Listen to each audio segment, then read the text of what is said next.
सरकार एकीकडे म्हणते आमच्याकडे पैसेच नाहीत. सोडा म्हणा, मी त्यांना पैसे आणून देतो. त्यांनी मुख्यमंत्रीपद सोडावं फडणवीस साहेबांनी. आम्ही त्यांना म्हणावं तेवढे पैसे आणून देतो. जितके जाऊ लुटन तितके जाऊ तुम्हाला कर्जमाफी करावं लागेल. लुटू नका. आम्ही कुठं कर्जमाफीची मागणी आहे. एका एकरात 6 क्विंटल, एका एकरच्या शेतकऱ्याला लुटलं 18,000 सरासरी. 5 एकरवाल्याला किती झालंय? 1 लाख रुपयानं लुटाचं, 6,000 रुपये तुम्ही द्यायचं. म्हणजे गाय पाला म्हणतंय.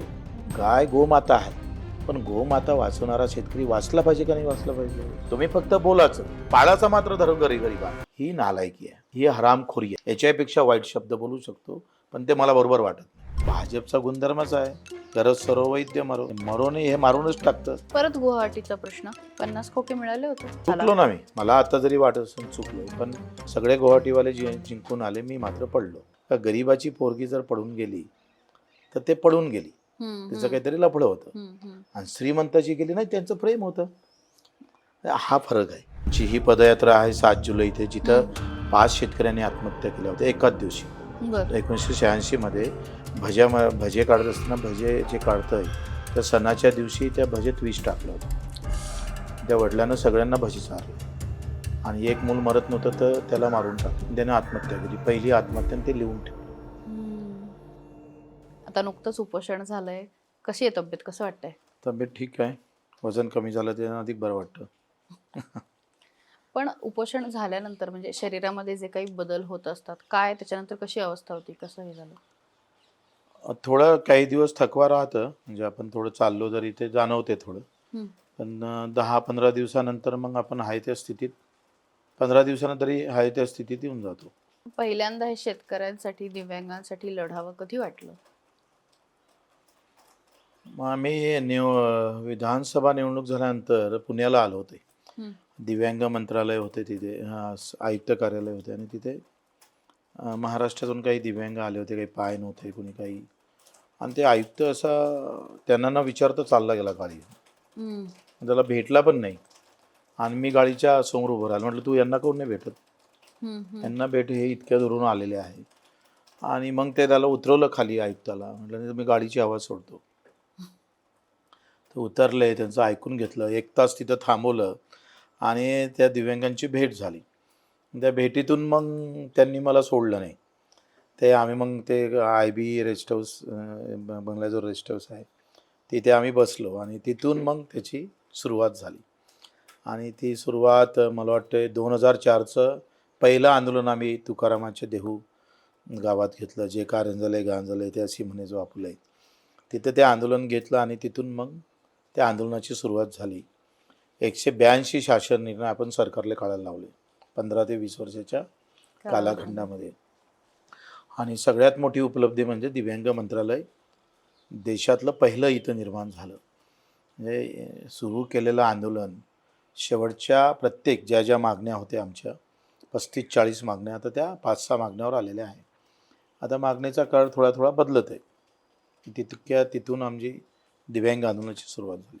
आपण या सगळ्या मुद्द्यांवरती येऊ, पण आता यात्रा काढताय आणि 7-12 कोरा कोरा कोरा हे सगळी यात्रा आहे तुमची. 135 किलोमीटरचं अंतर आहे. तुम्हाला असं खरंच वाटतं की सरकार हे करेल? नाही, करेल नाही म्हणूनच तर आंदोलन करतोय ना आपण. करणार नाही ही मानसिकता बदलवायची आहे सरकारची, आणि त्यांच्याकडून ते करून घ्यायचं आहे. आणि आम्हाला पूर्ण आत्मविश्वास आहे का लोकसहभाग सर्व पक्षीय, आमचं ते म्हणणंच आहे की आम्ही प्रहारचा पक्षाचा झेंडा घेऊन आम्ही हे आंदोलन करत नाही.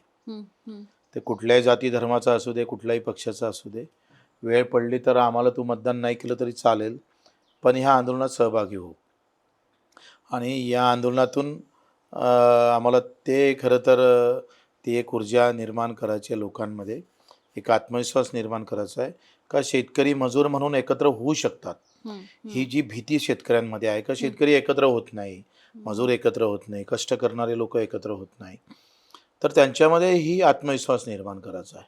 या आंदोलनाचं मी मागेही सांगितलं होते का मागणी हा एक वेगळा भाग आहे, पण आंदोलन फक्त मागणीसाठीच करतो का आपण, तर नाही. त्याच्यातून बऱ्याच गोष्टी आपण प्राप्त करून घ्यायचं आहे. आम्हाला सांगायचं आहे का आंदोलन आम्ही करतोय का लोक धर्मासाठी जिवंत आहे, कोणी जातीसाठी जिवंत आहे.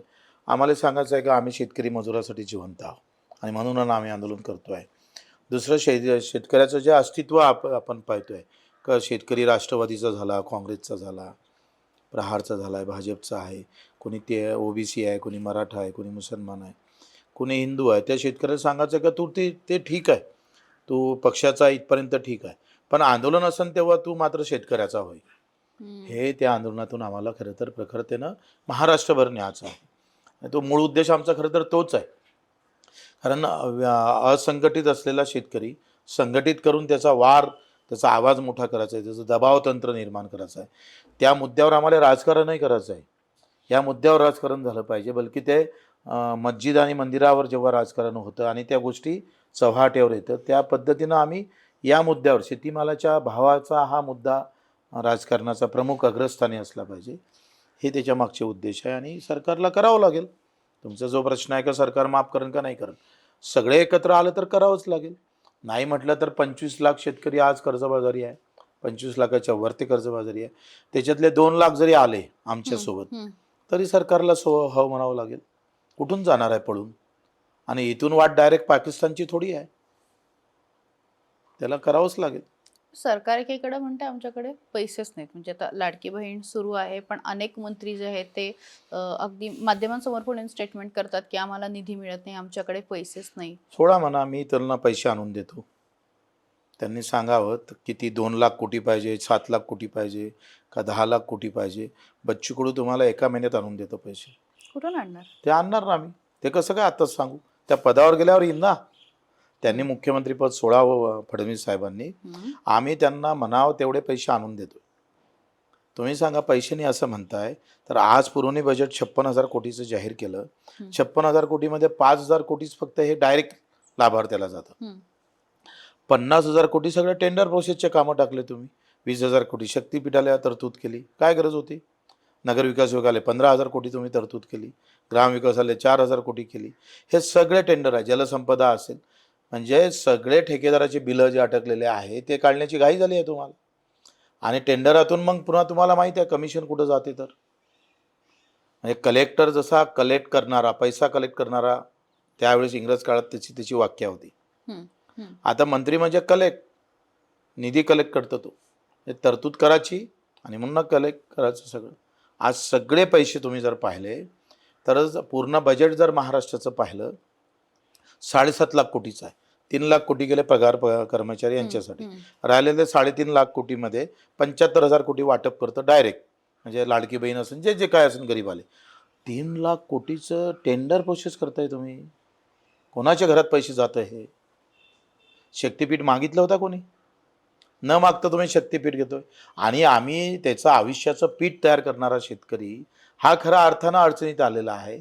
तो जो शक्तीपीठ निर्माण करत आहे तुमच्या आमच्यासाठी, त्याच्या पीठाशिवाय तुम्ही जगूच शकत नाही. त्याच्यासाठी तुम्ही नाकारता देता. तुम्ही म्हणता योग्य वेळ कधी येणार, योग्य वेळी आम्ही ते कर्ज माफ करू. तर हा जो प्रकार आहे, पैसे नाही अशातला भाग नाही. पण येणारा पैसा आम्ही कोणाच्या हातात देतोय. आमचं म्हणणं तेच आहे का हा श्रीमंताकडे जाणारा पैसा हा गरीबाकडे नेतोय. आणि त्याच्यात आम्ही एका ठिकाणी सक्सेस झालो. म्हणजे जे घरकुलाची योजना होती ती शहरासाठी 2.5 लाख होती आणि गावासाठी 2.25 लाख होती. आम्ही भांडलो सभागृहात, किमान मला वाटतं मी 15 वेळा बोललो असेल, मंत्र्याला घेरलं असणार. आणि आज रोजी त्यांना शासन निर्णय काढावा लागला. आता शहराप्रमाणे गावातली घरकुलाची योजना 2 लाखाची झाली. पैसा कोणाच्या घरात नेला आमच्या आंदोलनानं?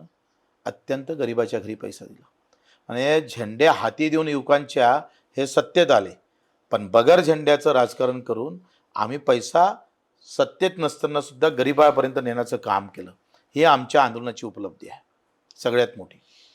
जो एक मुद्दा जो आहे तो शहरातल्या लोकांकडनं, खरं तर त्यांचा शेतीशी थेट संबंध येत नाही, पण बऱ्याचदा सांगितलं जातं की तुम्ही दरवेळेस कर्जमाफी करणार शेतकऱ्याची आणि मग तो आर्थिकदृष्ट्या स्वतः सक्षम कधी होणार, म्हणजे दरवेळेस तुम्ही त्याला कुबड्या लावणार का, असं काही वेळा म्हटलं. तर तुम्हाला काय वाटतं या सगळ्या कॅमेरा जर मी आलन फोडलं तर तुम्ही काय कराल? माझ्याकडून भरून घेणार ना. दुसऱ्यांदा फोडला तर तुम्ही काय म्हणाल? भरून द्या. मग जितके डाव फोडून तितके डाव मला भरून द्यावं लागेल. मग जितके डाव लुटन तितके डाव तुम्हाला कर्जमाफी करावं लागेल. सरकार दरवर्षी लुटू नका. आम्ही कुठं कर्जमाफीची मागणी आहे? लुटलं म्हणून आहे आणि तुम्ही बोलले म्हणून आहे. तुम्ही बोललेच नसते तर आम्ही कर्जमाफी बोललो नसतो. कारण लूट काय आहे, 3,500 क्विंटलमध्ये आमची सोयाबीन विकावं लागली. हम्म.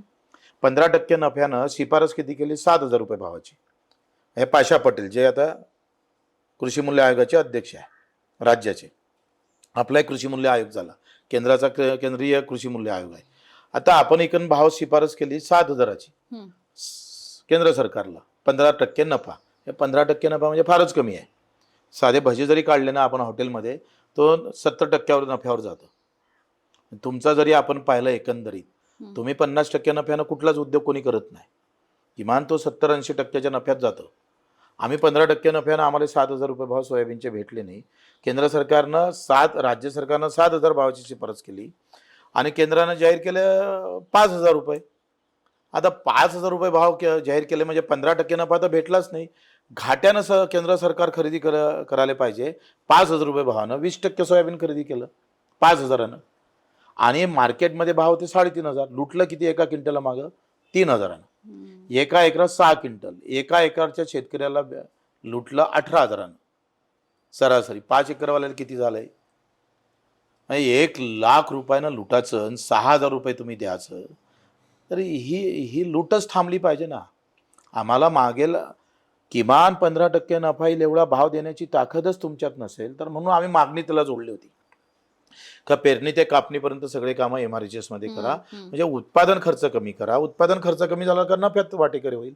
आम्ही ऊन वारा पाऊस वादळ काही जरी आलं तर माझा त्या शेतीला लागत जे होईल त्याचा खर्चच कमी लागेल, म्हणजे माझं नुकसानही कमी होईल. बरोबर. मग खताला तुम्ही सबसिडी देताय, रासायनिक खताला, शेणखताला का देत नाही? नेपाळ देतं ना सेंद्रिय खताला सबसिडी, आम्ही का देत नाही? म्हणजे गायपाला म्हणतंय, गाय गोमाता आहे, पण गोमाता वाचवणारा शेतकरी वाचला पाहिजे का नाही वाचला पाहिजे? ती जी गाय आहे दूध देत नाही किंवा तो बैल आहे तो कामी येत नाही, त्याला वागवायचं आहे. त्याला वागवायचं आहे म्हणजे काय फुकटात वागते का तो? त्याला पैसे द्यावं लागतं. किमान एका बैला गाई मागं 100 रुपये रोजाचा खर्च आहे. मग तो तुम्ही आम्हाला धर्म सांगायचा आणि धर्म पाळताना त्याचे सहभागी व्हायचा नाही. तुम्ही फक्त बोलायचं, पाळाचा मात्र धर्म गरिबानं. ही नालायकी आहे, ही हरामखोरी आहे. याच्यापेक्षा वाईट शब्द बोलू शकतो पण ते मला बरोबर वाटत नाही. पण मग आता म्हणजे महायुतीचा काही काळ भाग तुम्ही सुद्धा होते, मग त्यांच्या सोबत राहून या गोष्टी करणं सोपं झालं असतं ना. मला एक समजत नाही का सोपं केव्हा होते माहित आहे तुम्हाला? केव्हा सोपं असतं, जेव्हा माझ्या मताची किंमत हे फार महत्वाची असतं. माझ्या मतावर सरकार पलटं खाली होतं किंवा ते स्थिर राहू शकतं. अशी ताकद असली तर सोपं जातं का नाही जात? आता माझ्या मताच्या एका मतावर त्या सरकारवर काहीच परिणाम होत नसेल तर सरकार माझं ऐकन का? अशी कोणती गोष्ट आहे का बगर रळण्याचं कोणी देतंय म्हणून माय दूध पाजत नाही? आणि व्यवस्था काय आहे का आम्ही तर हेच म्हटलं का माझं असा दिवस जेव्हा येईल का माझ्या एका मतामुळे जर सरकार बनत असेल किंवा ते खाली कोसळत असेल तर शेतकऱ्याशिवाय दुसरा विषय राहणार नाही आमच्या डोक्यात. आमची गरज नसताना आम्हाला गुवाहाटीला घेऊन गेले आणि दिव्यांग मंत्रालय आम्ही स्थापन करून घेतलं ना आम्ही करून. कारण ते तेवढी आत्मीयता तशा पद्धतीचा विचार करणारे एकनाथजी शिंदेमुळे होते म्हणून ते शक्य झालं आणि दिव्यांग मंत्रालय झालं. तेव्हा तशी चर्चा झाली होती का गुवाहाटीला जाताना? हा, त्याच चर्चेमुळे गेलो. फडणवीस साहेबाचा फोन घेऊन वगैरे नव्हता, त्या एका फोनामुळे जाणारा बच्चू कडू नाही आहे. पण हे सगळी चर्चा झाली का बा उद्धव साहेबांसमोर आम्ही हे विषय मांडला होता. उद्धव साहेबांना त्या 2.5 वर्षात केलं नाही. आता ठीक आहे तुमचं सरकार बनणारच आहे तर हे मंत्रालय बनत असेल तर आम्ही येतो, नाही तर काही गरज नाही. ते झालं. हां, पुढे काय झालं? झालं आता मंत्रालय. आता त्याची दिव्यांगाचं मानधन वाढायचा प्रश्न आहे, त्याला घरकुलाची योजना आहे, त्याचं शिक्षणाचं आहे, त्याचं पुनर्वसनाचं आहे. हे सगळ्यासाठी भांडतोच आहे ना आपण. पण मग नेमकं काय बिनसलं, म्हणजे महायुतीतून बाहेर का पडलात? हां, म्हणजे विधानसभेच्या अगोदर आम्ही संभाजीनगरला मोर्चा काढला. ह्याच काही मागण्या होत्या, कर्जमाफी सोडून बाकीच्या मागण्या आमच्या होत्या. त्या बाबतीत शिंदे साहेबांना आम्ही एक मीटिंग घेऊन त्याच्यावर काहीतरी निर्णय घेतला पाहिजे. म्हणजे दिव्यांगाच्या मानधनी वाढीचा असेल किंवा हमीभावाच्या संदर्भात असेल तर ते एकही मीटिंग ते घेऊ शकले नाही. तिथून 6 महिने निवडणुकीला होते. आम्ही 1,00,000 लोक जमा केले होते संभाजीनगरला शेतकरी. काहीच फलित झालं नाही. पण मग त्याचा पाठपुरावा वगैरे केला होता का त्यांच्याकडे? मीटिंगच झाली नाही तर काय पाठपुरावा?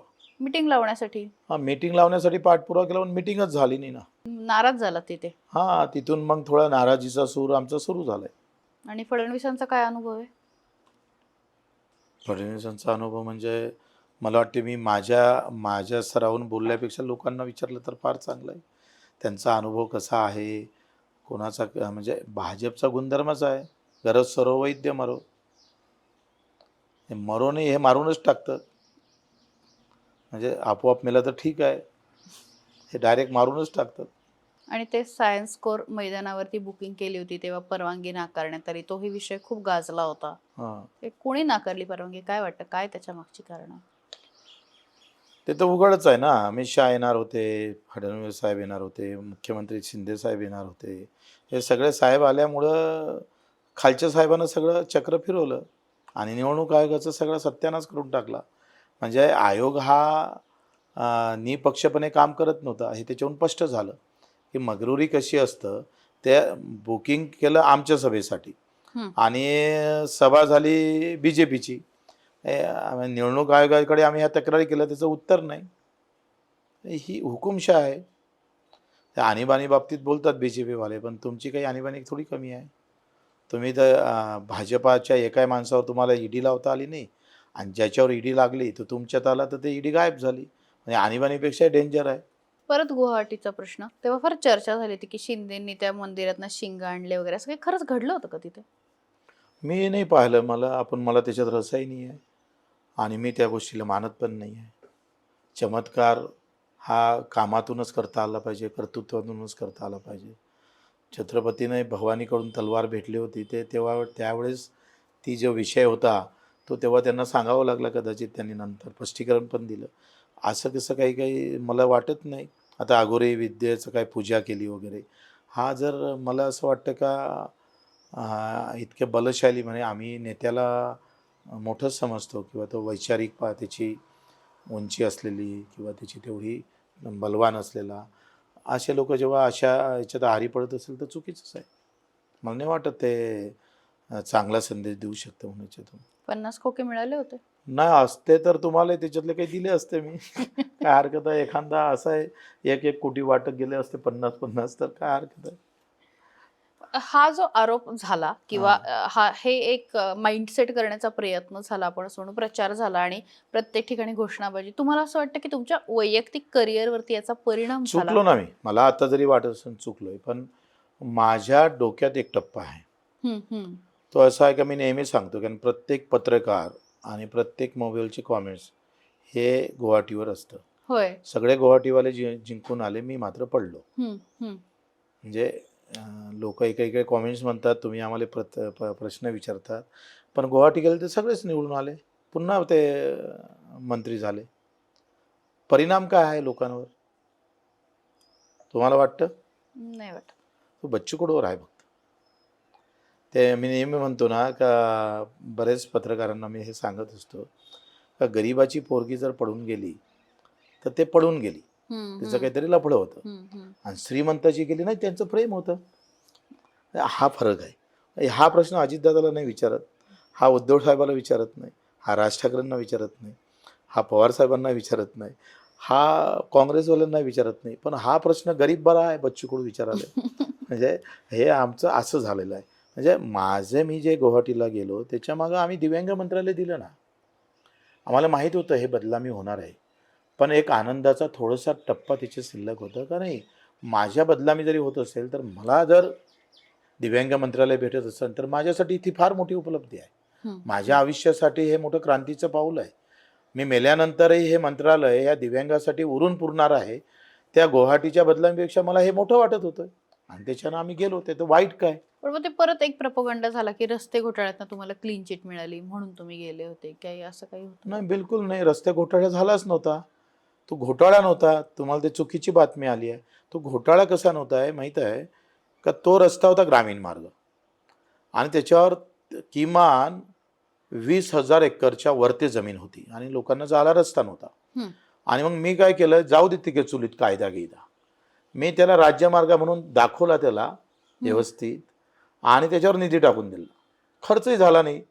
तेव्हा तर केला होता तेव्हा खर्चच व्हायचा होता. टेंडर त्याच्या 6 महिन्यानंतर झालं. त्यानं तो काही विषय नाही.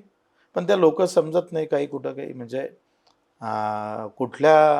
कुठून बातम्या तयार होतात आणि कशा पद्धतीला पाहतं तेच समजत नाही. आम्ही कायदा चुकवला होता हे मान्य खरं आहे, पण घोटाळा नाही झाला होता. ग्रामीण मार्गाला राज्यमार्ग दाखवून पैसा दिला होता. हे कायदा चुकवला म्हणजे आंदोलन हा, करता ते तर किंवा आम्ही अशा तर वेळी नेहमीच तोडतो ना, लोककल्याणासाठी काही तोडलंच असं पाहिजे. टेन्शन येत नाही की आता? बिलकुल टेन्शन कायचं, ते लोकांना समोरच्यानं ज्यांना कायदा कसा आहे का एखादा शासन निर्णय आहे. हं. 1995चा कायदा होता दिव्यांगाचा, दिव्यांग पुनर्वसन कायदा. हं. तो 1995ला आशिया खंडानं पारित केला आणि 2018मध्ये आम्ही स्वीकारला. म्हणजे 98मध्ये आम्ही स्वीकारला आणि स्वीकारल्यानंतर एकही शासन निर्णय निघाला नाही. मग कायदा असून शासन निर्णय निघत नसेल तर मग कशा पद्धतीनं काम करायचं?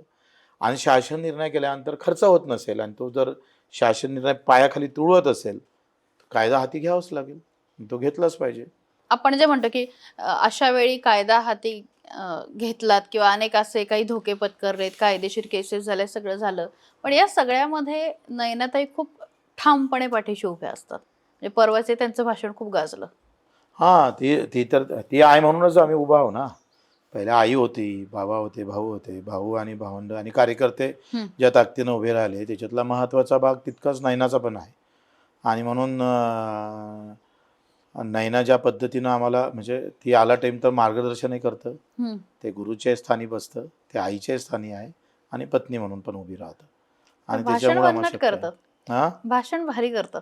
नाही भाषण म्हणजे कसं आहे, तुकारामाचे अभंग आजही लिहिल्या जाते, पण आसाराम बापूचा अभंग कोणी वाचत नाही. आखरी त्या त्या भाषणाला सामान्य माणसाचा किनार असला पाहिजे. हं. त्या सामान्य माणसाचे दुःख असले का मग त्या भाषणाला आवाजाची गरज नसते. पण मग त्याही आता म्हणजे काही आंदोलनामध्ये पूर्वी सहभागी झाल्या होत्या. आत्ताही परवा त्यांनी खूप काळजीपोटी तुमच्या भाषण केलं. त्या प्रत्येक आंदोलनाच्या वेळी सांगत नाही का काळजी घ्या किंवा आता यावेळी दुसरं काही करता येईल का वगैरे ते नाहीच म्हणत उपोषणाच्या? होते उपोषणाला. अच्छा. कारण पहिल्या वेळेस मी 11 दिवसाचं उपोषण केलं होतं. जेव्हा पहिल्यांदा आमदार झालो, हं. तेव्हा तिनंही 8 दिवसाचं उपोषण केलं होतं. बरं. त्याच्यानं तेव्हा तिला शुगर आणि थायरॉईड वगैरे या सगळ्या अडचणी तिला झाल्या, बीपीचा त्रास सुरू झाला. तो कायमचा झाला. मला मात्र झाला नाही. मी 11 दिवस होतो आणि नंतर 6 वेळा आम्ही उपोषण केलं. हे 6वं उपोषण होतं. बरं. तर नाही म्हणत होती. म्हटलं आता पर्याय नाही आहे. आपण आता अन्नत्याग आंदोलन करावं लागेल.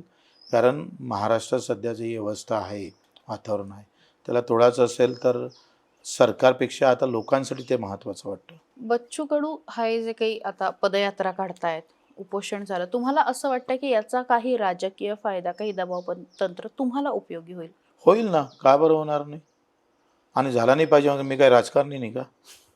होणारच आहे. काही ना काही फायदा होणारच आहे. पण माझ्या फायद्यापेक्षा लोकांचा फायदा किती होतं आणि त्यांच्या फायद्यातून माझा फायदा होत असेल तर वाईट काय? उद्या महायुतीने परत ऑफर दिली की चला तुम्हाला परिषद देतो, तर नाही, ते होणार नाही आणि मी असं कधी केलंही नाही. कधीच केलं नाही की असं. आपण तुमचे प्रश्न तिथून सोडवू. मग कारण आता स्थानिक स्वराज्य मला संस्था आमदार आहे. व्हायचं असतं ना, तर मी 20 वर्ष आमदार राहिलो. हं. 5 निवडणुका लढलो. तर मी कोणत्याही पक्षाचा पाठिंबा घेतला नाही. आर आबा होते. ते मला राष्ट्रवादीत या, तुला मंत्री करतोय आणि माझ्या याच्यावर तिकीट पण देतोय आणि नाहीतर मग पाठिंब्यानं उभा राहा. हं. मी नाही राहिलो. आणि मला ह्या राजकीय पक्षाचा गुलाम व्हायचं नाही आहे. मी जनतेचा गुलाम राहू. पक्षाचा गुलाम राहण्याची बच्चूकडूच्या रक्तात नाही आणि मरेपर्यंत येणारही नाही. त्यांना मला तर आताही विधान परिषद देता आलं असतं त्यांना आणि मलाही घेता आलं असतं. हं. नाही, मी तर आता असा काय प्रस्ताव होता? हा होतं काही. बरं. मी नाकारलं. मी आता शिक्षक मतदारसंघ लढू. लढवणार आहात? हां, इच्छा आहे. इच्छा आहे म्हणजे आता तपासणी सुरू आहे. सगळ्यांना विचारतो. 20 का 30,000 मतं आहे. हं. 20,000 शिक्षकांना विचारून त्यांनी हो म्हटलं तर लढू. नाही तर नाही लढणार. त्यांना वाटलं की नाही पाहिजे बा. बच्चू, आपण मगाशी एक फक्त प्रश्न माझ्याकडनं राहिला की आंदोलनांबद्दल बोलत होतो, पण काही व्यक्ती आंदोलन करत असताना त्यांचं असं म्हणणं असतं की स्पेसिफिक व्यक्तीनेच ते सोडवायला यावं उपोषण असताना. मुख्यमंत्र्यांनी यावं, उपमुख्यमंत्र्यांनी यावं, कोणी किंवा त्या विभागाच्या मंत्र्यांनी यावं. तुमचं असं काही असतं का की स्पेसिफिक व्यक्तीनेच आलं पाहिजे, त्यांनीच मला नाही, भेटलं नाही. पाहिजे वगैरे? माझं काय मत आहे का तो स्वतःपुरतं मर्यादित केलं नाही पाहिजे. हं. म्हणजे व्यक्तिशा मर्यादित आंदोलन न करता ते सार्वजनिक स्वरूप असलं पाहिजे. नाही कोणी आलं, पण मागण्या मंजूर करत असेल तर कोणाला याची काय गरज आहे? कोणी आलं तरी चालतं. चालतं, त्याचा काही विषय नाही आहे. फक्त मागण्या मंजूर झाल्या पाहिजे का नाही झाल्या पाहिजे.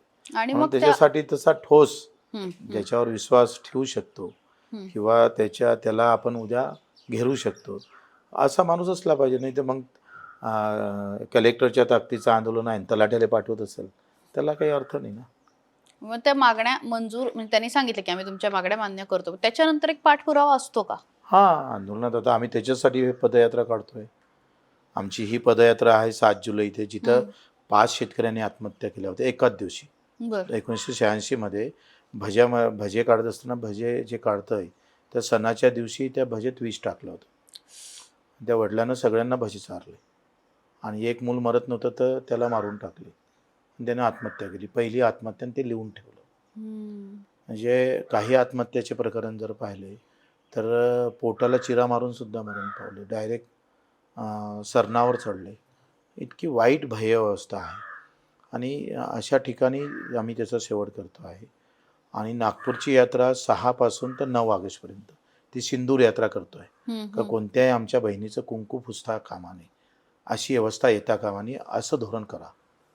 तुम्ही जसं त्या सिंदूरची गोष्ट करताय ते तेवढं महत्त्वाचं आहे, तसं आमच्या शेतकऱ्याच्या आई बहिणीचं सिंदूर तेवढंच महत्त्वाचं आहे.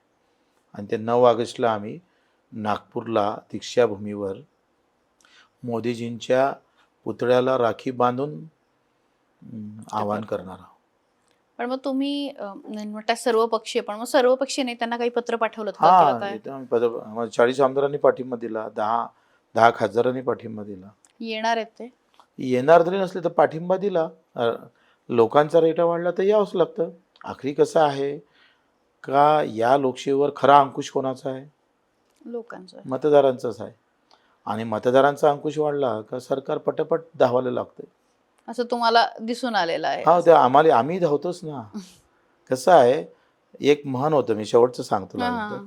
तुकडोजी महाराजचा एक अभंग होता, त्याच्यात काय म्हटलं होतं, सोन्या चांदीचा देव त्याला चोराचा भेव, लाकडाचा देव त्याला अग्नीचं भेव, राजकारणी देव त्याला मतदाराचा भेव. मतदानाची भीती आहे या देवाला.